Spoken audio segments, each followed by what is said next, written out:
Pada kesempatan kali ini kami akan mendiskusikan materi mengenai penganggaran. Sebelum itu, izinkan kami memperkenalkan diri.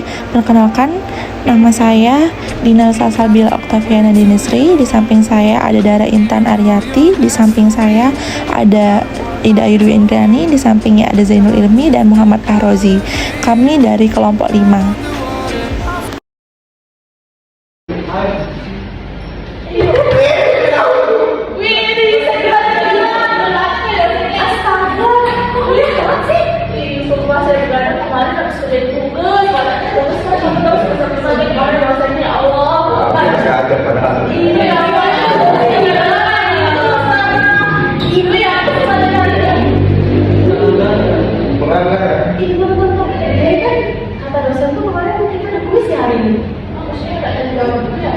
Kayaknya iya deh, udah belajar belum? Belum, apa sih? Gimana sih kemarin tuh sebelum belajar ya saya sih? Kalau kemarin itu sebenarnya itu sih jadi kemarin tuh kayak rencana finansial perusahaan untuk mencapai tujuan-tujuannya. Misalkan jadi perusahaan itu kayak membuat rencana tentang keuangannya agar lebih dapat mencapai tujuan perusahaan. Kalau anggaran itu banyak sih jenisnya, kayak anggaran penjualan, termasuk anggaran produksi, anggaran dana kerja langsung, anggaran bahan baku, ada anggaran overhead. Terus ada sih beberapa jenis anggaran lainnya juga. Lu kok paham tadi jelasin juga yang dulu cepet banget. Maksudnya kan pengenalan itu kayak perencanaan. Kalau yang untuk membangun perusahaan itu ada tujuannya kan sebetulnya itu ada dua. Makanya jelasin yang pertama tata laba, kedua membuat perusahaan itu berjalan lebih lama lagi kan, pasti itu kan? Iya. Kayak gitu lah. Apa sih manfaat pengenalan itu? Ada yang tahu?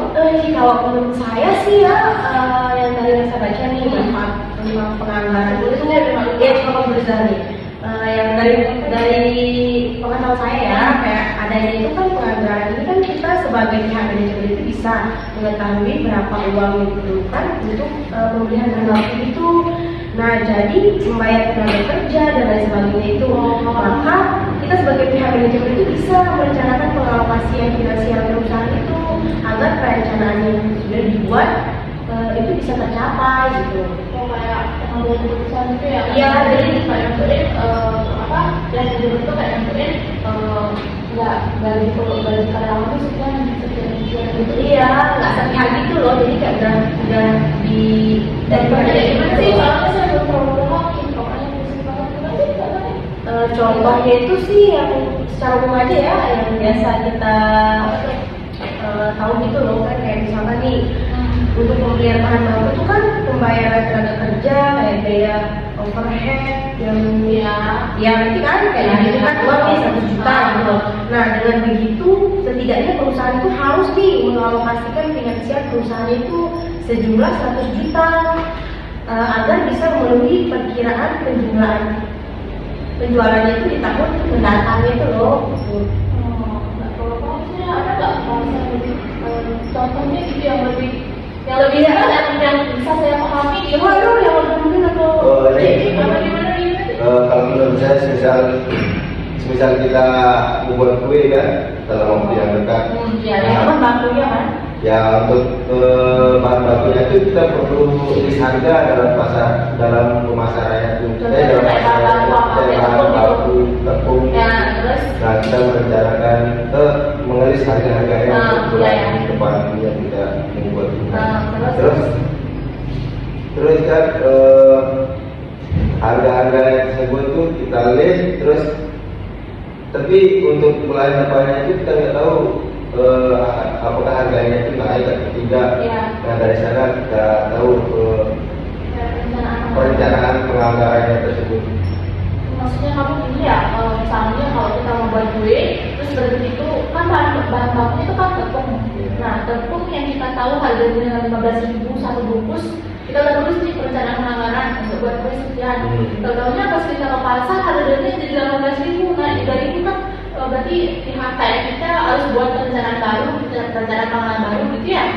Oh, berarti itu yang perencanaan penganggaran kayak untuk membuat perencanaan penganggaran yang upgrade lagi gitu ya.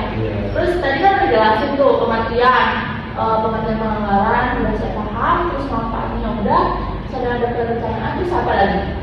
Oh, selain itu nih, kan manajemen itu ada beberapa perencanaan, pengendalian, sama pengambilan keputusan. Ya. Jadi pengendalian itu juga bisa bermanfaat dalam pengendalian pihak manajemen.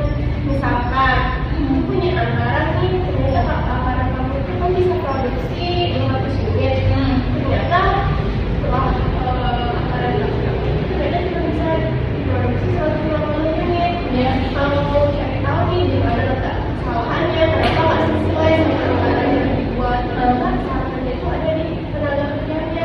Tenaga kerja itu misalkan nggak bisa nih, jadi itu produksinya itu benar-benar nggak sesuai sama rencana. Jadi kayak kamu sebagai pihak manajemen itu bisa melakukan pengendalian, misalkan pemberian sanksi, kayak masih mungkin pemotongan gaji. Jadi ya paham. Biar jadi lagi tuh berarti tujuan pengendalian perencanaan itu biar pengendalian perencanaan itu biar membuat semua yang kita lakukan kita lakukan itu berjalan lancar. Ya sesuai anggaran dan menyimpang. Terus apa lagi? Jadi salah satunya itu ya pasti lah ya.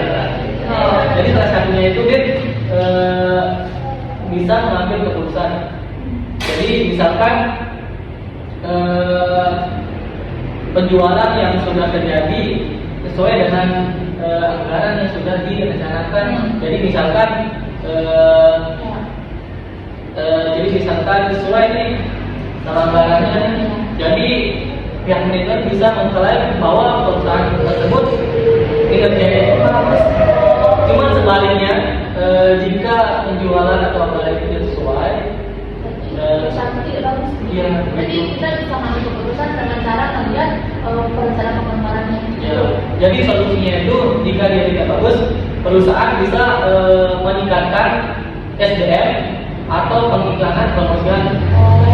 Iya, paham. Jadi kayak manajemen itu bisa memutuskan kita tuh perlu peningkatan promosi. Iya, sesuai sama apa yang dibuat. Sejak kok saya tanya jawab, terima kasih semuanya. Oke.